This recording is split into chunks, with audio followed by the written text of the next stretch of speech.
Gaffer, nice 3-1 win there. What was your reflection on the evening? I thought we were okay. I thought we did quite well. Obviously, getting our noses in front is massive. Good goal, super strike from the edge of the box, and then obviously to get the second one and get that cushion again. Brilliant, energetic move forward, ball across the face of the goal, and Rex bombing on from wing back position.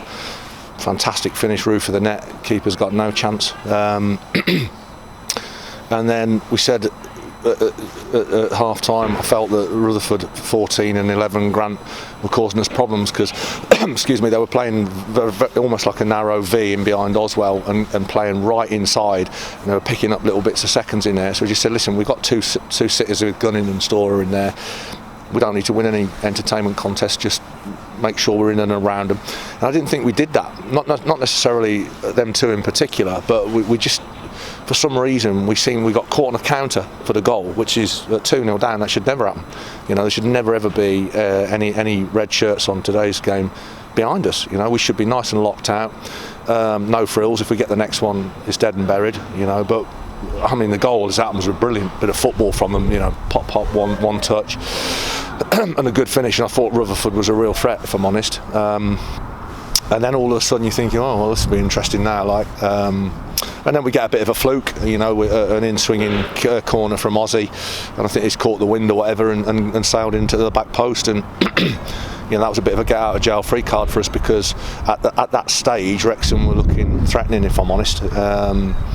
But listen, any time you can get a victory over a team, a club as big as what Wrexham are, then it's a big point. So I'm absolutely delighted, and I'm also delighted with the response since the Barrow game. I've buried that now, but that hurt me. That was nothing. That's nothing that I'm about and this football club's about.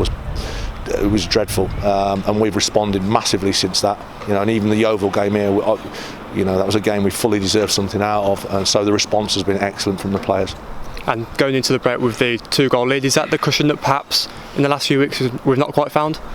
Well, possibly. I mean, we are heavy goal scorers. We do score goals, and we create chances. We're an offensive team. We've got a lot of players who want to play forward and attack from midfield, from wide areas. So at times you are going to be vulnerable a little bit at the back, but when you get 2-0 up, I expect with the experience we've got to make sure that we're nice and narrow and hold the fort, in deeper areas and don't get countered. But listen, any time you can get 2-0 up, of course you gratefully accept it. But it's a funny scoreline. It's funny when you message to players if you're 2-0 down is when you get the next one and the jitters might kick in. And obviously we're saying, well, listen, the next goal is the key one, because if we get it, that's it. Should be, and if they get it, it's game on, and they got it, and they started brightly. They had a flurry of corners and got some first contact in there, and we were blocking stuff, and Boot was making some good saves again. But listen, in the end, we dug in and we won the game, and it's never ever easy to beat a club like Wrexham. They're a proud club, and they've got good players and usually a big following everywhere. So it's a great result for this football club, and I'm delighted with the response. We've moved up. I read in their local paper that we'd had a disappointing start. Well,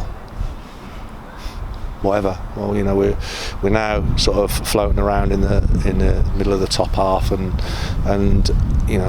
that's where I expect us as a football club to be competing. And just a word on the 2 goal scorers, Jamie Osborne showing that early season form, and another goal for Jamie Record from left wing back. Yeah, it was a brilliant strike from Jamie Record, and a good move, and he was slid across the face of the goal for him. He's made a terrific run from deep, which he does. I mean, he's a fantastic athlete. I mean, talk about a specimen. He really is, and he's got fantastic pace, and he's bombed forward and he's hit it first time, and I mean, it's absolutely flown in past young Dibble. He's got no chance with that.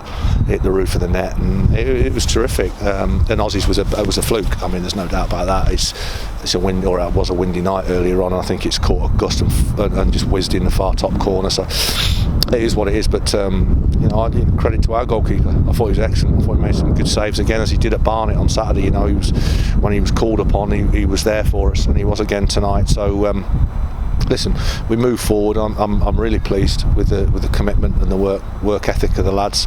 Gunning's gone in there and stiffened us up in midfield, worked really hard. So listen, let's just take this one now, enjoy it, but move on and get ready for Saturday. And Boreham Wood are in good form. They're above us before tonight. They're in good nick, so it's going to be a tough game.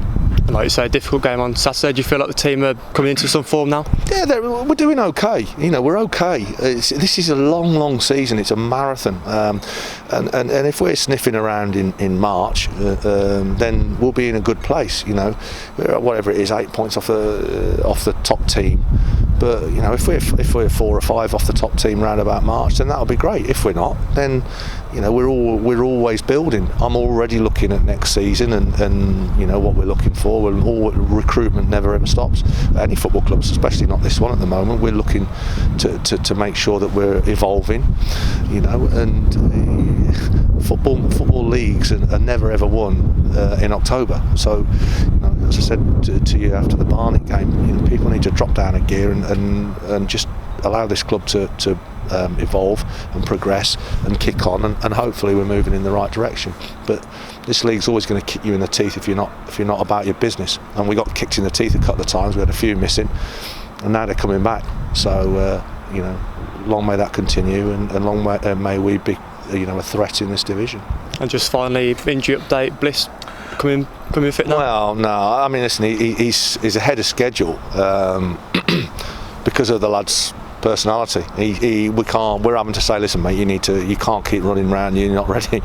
But he wants to go out there. He's calling it cabin fever. He just wants to get out and run around a pitch, which epitomises what he's about as a lad. I mean, we miss him. We miss Nathan Blissett. He's a massive presence, and when he walks out the tunnel, he has to duck, and people look at him and they think, oh, we're up against it, and so we've missed Nathan all day long. But I'm not going to rush him back and lose him. So hopefully, his recovery process is well underway, and I'll welcome him back ASAP. But he's making good progress. Darren hasn't trained this week, so we'll assess him tomorrow and Thursday and see when he can come back into the training situation. There's a few carrying, Ozzy and Kyle have been carrying different injuries.